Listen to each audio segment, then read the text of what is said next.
Halo teman-teman, kembali lagi dengan kita Sitol podcastnya Psikologi Abdurrahman. Kembali lagi bersama saya Bayu Septrian Saputra sebagai host. Dan kali ini kita kedatangan bintang tamu yang sangat spesial, yaitu Bapak Abdullah Adha, MC Psikolog. Halo Bapak. Halo.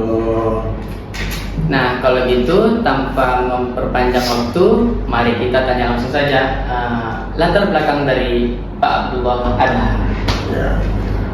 Assalamualaikum warahmatullahi wabarakatuh. Waalaikumsalam warahmatullahi wabarakatuh. Pak. Semangat pagi. Ya.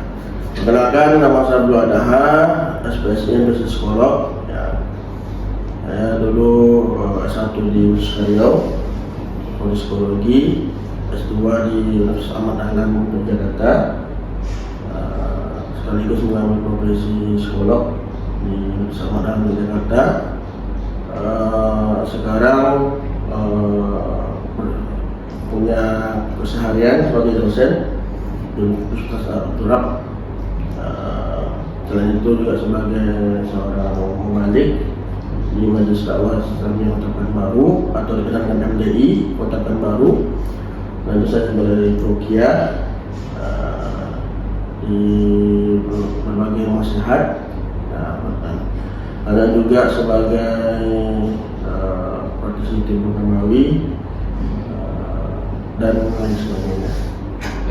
Banyak profesi Bapak Abdullah Adha ini, teman-teman ya. Nah, jadi kan Bapak kan juga sebagai seorang yang punya latar belakang pendidikan psikologi, Pak ya. Tapi juga mengampu di profesi agama gitu, Pak ya. Nah, bagaimana awalnya Bapak bisa berkecimpung di kedua profesi ini, Pak? Ya, pertama kali saya berkecimpung di dua bidang ini, ya itu dari saya S1, saya aktif di OHIS, juga aktif di kegiatan psikologi. Selain itu juga saya aktif di berbagai kegiatan keagamaan, ya, karena saya juga dulu sempat menjadi penyuluh agama Islam di Kemenak Kota Pekanbaru sampai terakhir tahun 2017 sebelum saya berangkat untuk S2. Selain itu juga saya tergabung juga di Forum Pemuda Remaja Kota Pekanbaru, dan ini juga berkecimpung di dunia keagamaan. Sehingga ketika saya mengikuti dua bidang ini, menurut saya dua bidang ini sangat saling melengkapi gitu. Ada satu dan yang lainnya, sehingga menjadi daya tarik saya untuk bisa menekuni dua bidang ini dalam kehidupan saya sehari-hari. Oke, artinya psikologi ini dengan agama itu punya kesinambungan gitu, Pak ya. Saling melengkapi satu dan antara lainnya, sehingga ya terjalan aja begitu ya, Pak ya. Oke, nah jadi bagaimana menurut pandangan Bapak tentang psikologi dan agama ini dalam menyelesaikan masalah hidup? Ya. Ketika kita bicara tentang psikologi, nanti kita akan bicara tentang aspek-aspek tertentu ya. Ada aspek kognitif, ya, aspek afektif, dan aspek psikomotorik. Nah, ini berbicara tentang cara berpikir, kan, cara bersikap dan cara bertindak, kan, berperilaku gitu. Ketika seorang punya ketiga aspek ini dalam kehidupan sehari-hari, tentu seorang perlu didukung support oleh namanya agama. Karena agama ini juga menjadi sudut pandang, cara berkeyakinan, cara beragama seseorang dalam mencapai hubungan baiknya dengan Tuhan dan juga hubungan baiknya dengan sama manusia. Jadi memang antara hubungan diri seseorang dengan manusia maupun kepada Tuhan itu juga menjadi support system yang membantu seseorang itu bisa menjadi seorang yang sehat secara mental intinya. Seperti itu, Pak. Jadi seperti apa, Pak ya? Kita tuh menyelesaikan masalah hidup. Jadi secara tidak langsung kita tuh harus berpikir dengan matang. Terus kita harus kuat iman juga gitu, Pak. Ya, yang perlu kita ketahui bahwasanya manusia ini diciptakan dua unsur, ada jasmani dan rohani. Unsur jasmani tentu berdasarkan fisik, kan, rohani ini tentu berkaitan dengan mental, roh kan. Karena ketika kita bicara tentang rohani, tentu ini berkaitan tentang psikologi dan agama. Karena psikologi dan agama itu tidak bisa dipisahkan dan dia saling ada keterkaitan satu yang lainnya. Karena ketika seorang yang punya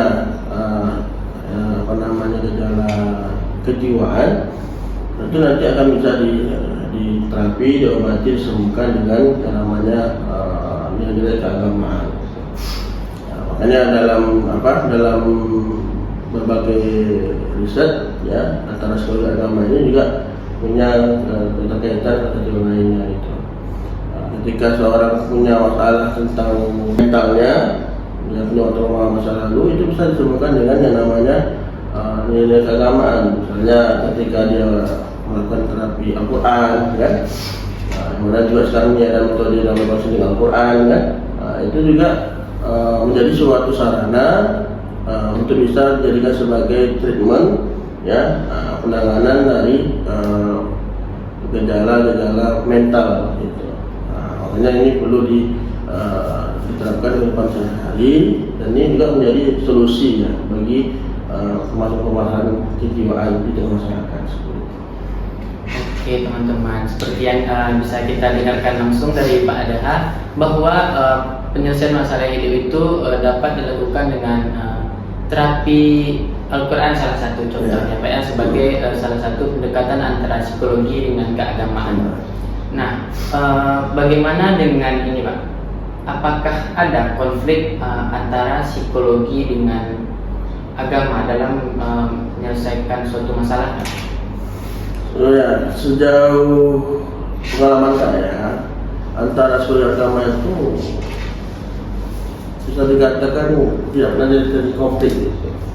Karena ketika saya melakukan yang namanya penanganan ya klien-klien ya yang bermasalah terhadap mental atau permasalahan terhadap penyakit fisiknya, itu juga butuh yang namanya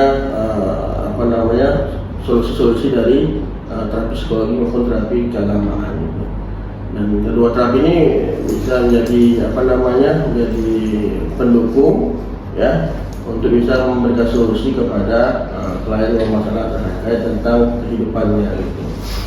Jadi sejauh saya melihat tidak ada permasalahan gitu, tidak ada terjadi konflik gitu, antara psikologi maupun agama. Makanya menjadi saling keterkaitan kan antara satu dengan lainnya gitu. Oke, jadi memang kalau psikologi itu berdasarkan pengalaman Bapak Adaha tersendiri, bahwa psikologi dan keagamaan itu memang betul-betul memiliki keterkaitan antara satu dan lainnya gitu ya Pak ya. Nah, berdasarkan pengalaman Bapak nih, seorang keagamaan dan psikolog juga gitu kan Pak.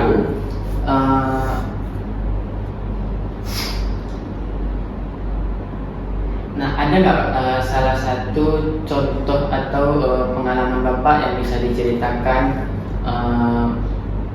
Bapak menyelesaikan masalah klien dengan menggunakan pendekatan psikologi dan keagamaan? Ya. Ketika saya pernah dihadapkan dengan suatu kasus ya, kasus itu adalah berkaitan tentang konflik rumah tangga. Ketika itu saya melihat konflik rumah tangga ini dari dua sisi ya, dua sisi yang saling berhubungan gitu. Sisi pertama itu adalah kesiapan mental ketika menikah, itu kan ada kaitan dengan psikologinya gitu. Yang kedua kaitan terkait tentang nilai keagamaan yang tidak muncul dalam hubungan rumah tangganya itu sendiri gitu. Jadi kedua hal ini tentu perlu dilakukan pendekatan dengan dua bidang ini gitu, bidang psikologi dan agama gitu. Jadi ketika permasalahan ini terjadi ya kita memberikan solusi dengan dua bidang ini gitu.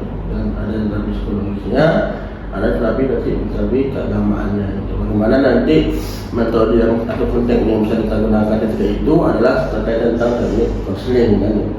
Tentu ada psikologinya gitu. Namun dalam konseling ini tentu ada berbagai hal yang bisa kita lakukan untuk bisa diberikan semacam pemberdayaan kepada klien kita, konseling kita itu kita bisa mengarahkan nanti kepada nilai keagamaan itu sendiri, tapi tetap yang memberikan solusi itu tentu dari kliennya itu sendiri itu. Karena tugas konselor tentu cuma mengarahkan saja, mendirect konselingnya untuk bisa menemukan solusi dan permasalahan hidupnya seperti itu.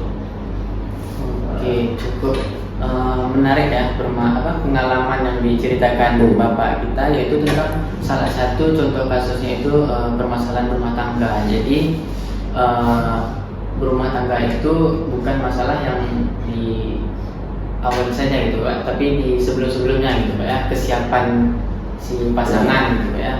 Terus Bapak juga memberikan solusi dengan penerapan terapi konseling gitu Pak ya. Yang diantaranya itu ada bidang psikologi dan bidang keagamaan. Betul Pak? Iya. Takutnya kita salah ini ya Pak. Betul. Jadi kan orang-orang itu juga ada yang beranggapan cukuplah aku berdoa dan beriman kepada Allah, jadi semua masalah aku selesai gitu misalnya. Bagaimana tanggapan Bapak sebagai yang memiliki profesi dalam dua bidang ini Pak, dalam menanggapi orang yang menganggap bahwa dengan dia hanya berdoa dan beriman kepada Allah itu cukup menyelesaikan masalah hidupnya? Dalam hidup ini kita tidak bisa sampingkan yang namanya usaha, karena hidup ini adalah proses belajar. Karena dalam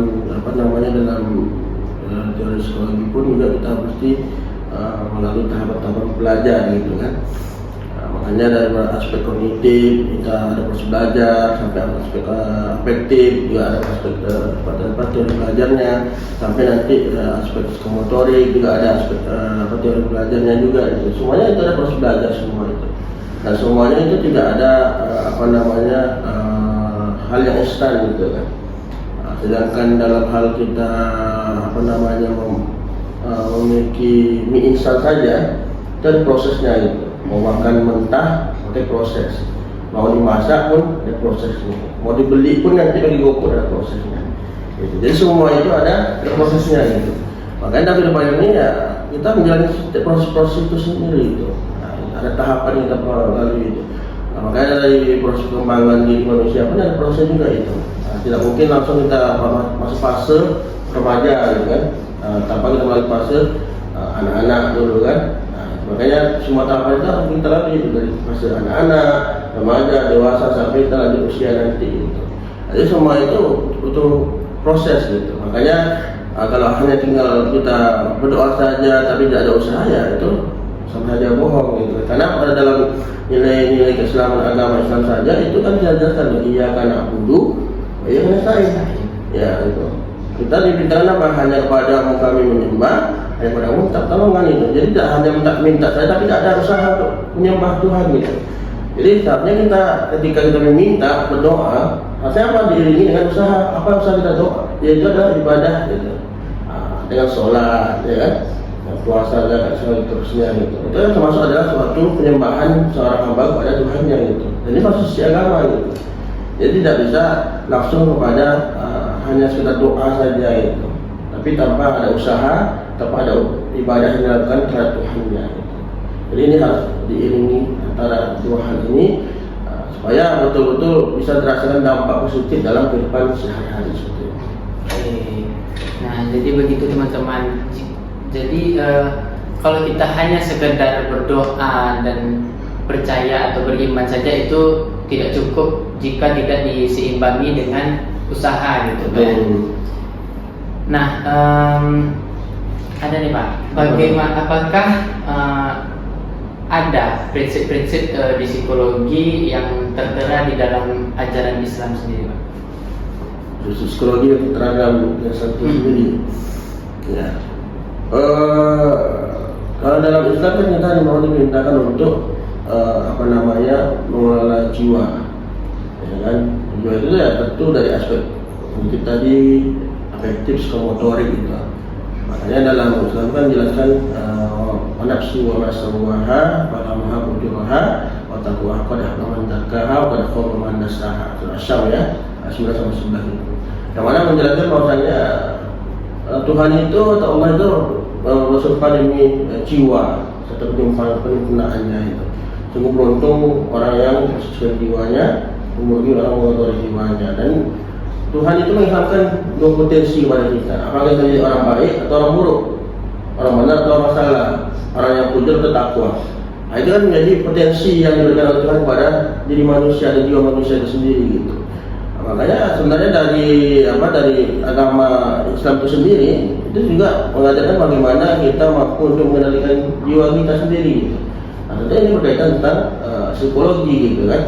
Nah, makanya orang yang beruntung itu tentu orang yang mampu mengendalikan jiwanya gitu. Orang merugi tentu orang yang tidak mampu mengendalikan jiwanya. Makanya sampai kan Nabi mengingatkan kepada kita itu al-qayyisu man dana nafsahu wa 'amila bil ba'dal maut. Orang yang cerdas itu adalah orang yang mampu mengendalikan jiwanya gitu. Dan dia punya persiapan, punya usaha untuk apa? Berbekalannya menuju hari kematian nanti gitu. Karena kehidupan manusia ini tidak selamanya di dunia, pasti ada kehidupan selanjutnya dalam barzakh maupun alam akhirat nanti gitu. Namun sebaliknya, wal ajzu man atba'a nafsahu hawaha wa tamanna Allah. Orang yang lemah, orang tak cerdas itu apa? Orang yang turunkan hawa nafsunya gitu. Yang tak mampu mengendalikan jiwanya. Dan dia punya banyak angan-angan. Akhirnya apa? Angan-angan itu tidak ada hal yang diwujudkannya itu sendiri gitu. Sehingga disinilah letak nanti seorang nanti punya masalah mental gitu. Nah, sehingga dia punya masalah stres, depresi, ya kan? Akhirnya punya perilaku yang normal, ya kan? Jadi ini perlu kita berikan semacam treatment nantinya gitu, pada kawan-kawan kita yang punya masalah di kejiwaan seperti itu. Oke, banyak ya ilmu yang diberikan oleh bapak kita, yaitu Bapak Abdullah Adha, psikolog. Nah, pertanyaan terakhir ya Pak. Apa harapan Bapak terhadap generasi sekarang tuh Pak? Kan banyak tuh yang kita lihat di media sosial ini, banyak para remaja itu yang mengumbarkan permasalahan hidupnya itu di sosial media gitu. Ya, kalau masalah mengumbar masalah hidupnya di sosial media itu kan, itu adalah suatu cara yang kurang baik menurut saya. Kenapa? Karena kita mesti mencari tempat menyampaikan curhatan kita, unek-unek kita, mungkin terkait dengan permasalahan hidup kita, itu harus kita sampaikan pada orang profesional itu, terutama ya kita sampaikan pada Tuhan kita sendiri gitu. Karena itu tempat yang terbaik ya. Makanya kalau ingin betul-betul kita curhat ya, menyampaikan yang namanya unek-unek ya, meluapkan isi hati kita, sampaikan pada Allah Subhanahu Wa Taala, itu terutama. Yang kedua, sampaikan kepada praktisi-praktisi yang betul-betul profesional ya, ada konselor, psikolog ya, psikiater dan sebagainya. Itu juga termasuk cara terbaik yang bisa kita lakukan untuk bisa melakukan isi hati kita, memberikan curhatan kita itu tepat pada tempatnya gitu. Jadi ibaratnya jangan sampai nanti ketika kita curhat kepada sosial media itu bukan malah menyelesaikan masalah, tapi menambah masalah itu. Hingga nanti kita punya masalah baru, apalagi nengok komen-komentar yang tidak baik, akhirnya menambah masalah lagi gitu kan. Akhirnya merusak hubungan kita dengan orang lain juga lagi gitu kan, menimbulkan masalah baru gitu kan. Jadi sebenarnya ketika masalah itu muncul, ya harus kita selesaikan secara bertahap itu dengan kita mendekatkan diri kepada Tuhan, yang bagaimana kita beragama kan.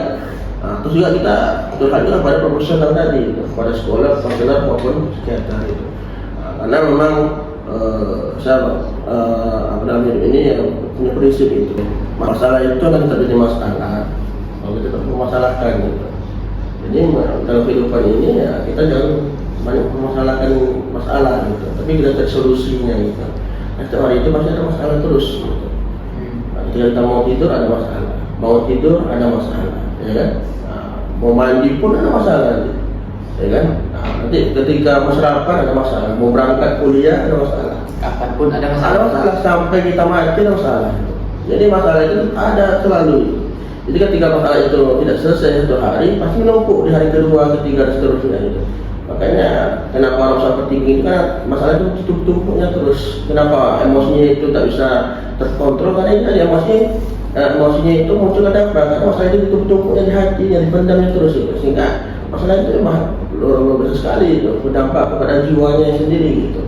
Makanya solusinya ya kita harus memaknai dalam kehidupan ini pasti ada dua hal yang diberikan oleh Tuhan itu, dan dua hal itu tapi masalah juga itu. Mau kebaikan ada masalah, keburukan juga ada masalah gitu. Makanya kan dalam Al-Quran ini datanya walaupun bisa dukhair fitnah, ya kami uji kalian dengan dua hal itu, kebaikan dan keburukan. Keduanya itu menjadi ujian, jadi cobaan gitu. Nah, jadi kita harus memaknai itu semua gitu. Supaya apa? Supaya kita betul-betul sehat mental. Makanya sisi agama yang dapat, sisi psikologinya juga dapat di sini gitu. Nah, itu makanya kita harus memaknai itu. Ada satu kalimat itu, inna lillahi wa inna ilaihi raji'un.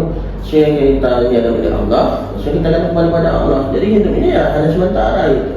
Ada yang abadi itu. Jangan kita merasa hidup ini sesuatu yang kita miliki, tapi ya jadikan sebagai suatu titipan dan semuanya sementara gitu. Nah, supaya apa? Kita betul-betul bisa menyesuaikan diri kita ke tempatnya gitu.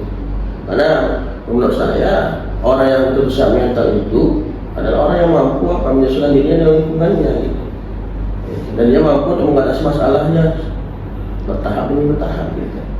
Nah, itu yang menjadi orang yang bisa mental menurut saya itu. Oke, dapat kita simak ya bahwa masalah itu tentunya pasti ada, mau kita dimanapun, kapanpun gitu, tidak mengenal situasi apapun nih yang sedang kita alami. Jadi ya kalau ketika kita punya masalah, berarti kita selesaikan secara bertahap, mendekatkan diri kepada Allah dan juga menjaga kesehatan mental kita sendiri. Gitu, ya. Nah, kita ada sesi baru nih Pak. Apa tuh? Fit aja. Oh, Viewers betul. tanya, tamu jawab. Jadi kita sudah mengambil dua pertanyaan dari viewers kita Pak. Yang pertama itu ada dari amelia.gmp.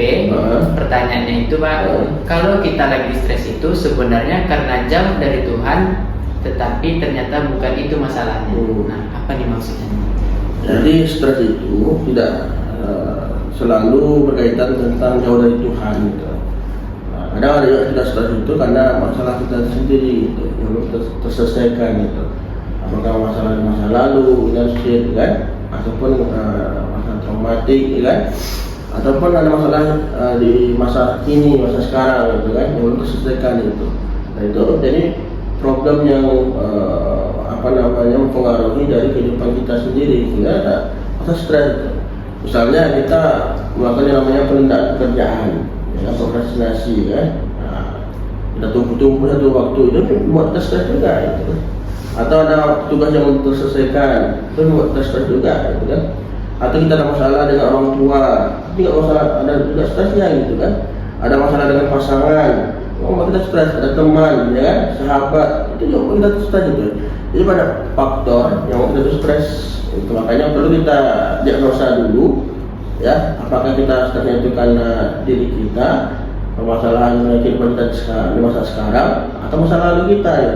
Nah, ini mesti kita selesaikan secara bertahap, gitu kan. Nah, kita perlu cari problemnya itu, apa inti masalahnya itu sendiri gitu. Baru kita selesaikan secara bertahap, mana yang perlu kita selesaikan pertama, kedua, ketiga, dan seterusnya seperti itu. Oke, itu dia tadi Amelia ya. Kita itu harus tahu dulu apa inti permasalahannya, dan kita dapat menyelesaikannya secara bertahap.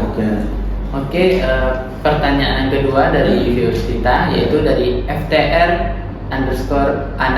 Pertanyaannya begini Pak, bagaimana ibadah mampu membuat hati dan pikiran seseorang tenang dan damai? Bagaimana ibadah mampu untuk membuat hati orang itu tenang dan damai? Pertama ya kita harus bisa mengenali ibadah kita sendiri gitu. Makanya harus punya ilmu dulu kan, ilmu yang benar, ya, ilmu yang yang betul-betul baik kan, sesuai dengan syariat kan. Supaya kita tak melakukan kesalahan dalam cara beribadah gitu kan. Nah, kedua kita harus niat, kita ibadah itu karena siapa? Apakah karena Tuhan, karena Allah, atau karena orang lain gitu. Ingin dipuji, dilihat, disanjung, diperhatikan gitu kan. ingin ngeriak bahasanya sekarang kan, itu atau betul karena Tuhan itu. Kalau kita ingin betul merasakan dampak positif dari ibadah itu, ya harusnya diluruskan niat kita karena Tuhan itu. Maqsatillah, makanya Allah SWT. Makanya setiap ibadah itu pasti ada niatnya kan. Niatnya apa? Karena lillahi ta'ala, karena Allah Ta'ala. Gitu. Jadi supaya apa? Kita luruskan niat sendiri gitu. Setelah kita luruskan niat, baru kita mulai ibadah kita itu kita lakukan secara tumakninah, tenang, ya kan, jangan terburu-buru, ya, dan tergesa-gesa. Karena ketika kita melakukan dengan tenang, hal ini akan membawa dampak positif pada tujuan kita itu. Namun kalau kita melakukan secara terburu-buru, ya kan, tergesa-gesa, itu tidak membawa dampak positif pada diri kita, malah membawa dampak negatif gitu. Akhirnya apa? Bisa nafas, ya kan, kita nggak fokus, terasa cepat lelah dan sebagainya. Kan itu dampak negatif namanya. Maka perlu kita melakukan secara tumakninah, ya kan. Terus juga kita bisa melakukan dengan cara memahami apa yang kita baca, apa yang kita gerakkan, ya kan, apa yang kita lakukan saat itu. Kita betul tahu mindfulness, fokus perhatian kita, pikiran kita pada saat ini dan sekarang. Jangan kita melakukan penilaian terlebih dahulu, lakukan saja dulu, maknai saja dulu, ya kan. Supaya kita bisa merasakan, oh rupanya ini dampaknya, oh rupanya ini dampaknya, supaya kita tahu dampaknya gitu kan. Setelah kita melakukan itu, maka kita jangan melakukan yang terlebih dahulu gitu. Dan kita berusaha kita apa melakukannya itu secara bergantian itu. Dari setiap gerakan yang kita lakukan kita maknai. Ya kan, dari setiap bacaan kita baca kita maknai, ya kan. Itu pasti kita lakukan secara bertahap. Jadi perlu pemaknaan dalam setiap apa-apa yang kita lakukan itu. Jangan kita lakukan secara sambilan gitu, ya kan. Misalnya kita lagi sholat sambil nonton, itu tidak masuk kan. Itu atau kita sambil mengaji sambil main handphone, itu kan juga tidak masuk gitu. Jadi ibaratnya dalam hal ibadah ini perlu konsentrasi gitu, perlu kefokusan gitu kan. Itu perlu komitmen di sini gitu. Maksudnya kita sedang berhadapan dengan Tuhan, ya kan. Kita ingin melakukan yang namanya ibadah secara baik dan benar gitu kan. Supaya berdampak pada diri kita sendiri gitu, ya kan. Yang selanjutnya itu bagaimana kita mencari motivasi itu. Kalau kita melakukan itu secara benar, secara baik, ya kan, kalau sudah niat kita, pasti akan berdampak pada kejiwaan kita sendiri gitu. Jadi kita akan merasakan. Oke, itu dia tadi jawaban dari Bapak kita bahwa ibadah itu dilakukan dengan niat yang pertama Pak ya, lillahi ta'ala. Kepada siapa kita melakukan itu Pak ya. Nah, jawaban itu lillahi ta'ala, dan dilakukan dengan cara tumakninah, gitu, Pak ya, dengan cara tenang, berkonsentrasi gitu Pak ya. Nah, telah usai sesi podcast kita kali ini. Nah, terima kasih kita ucapkan kepada Bapak Abdullah Adha, MC psikolog. Nah, kalau teman-teman ingin mengetahui Bapak kita dengan lebih lanjut, bisa cek di profil sosial media Bapak di bawah ini Pak ya. Nah, nanti dicek aja ya teman-teman ya. Nah, sebelum kita tutup Pak, kita ada simbolisnya Pak, yaitu Sitol, podcastnya Psikologi Abdurrahman. Nanti bunyi Pak. Sitol, podcastnya Psikologi Abdurrahman. Oke. Kita coba Pak ya. Sitol, podcastnya Psikologi Abdurrahman. Terima kasih.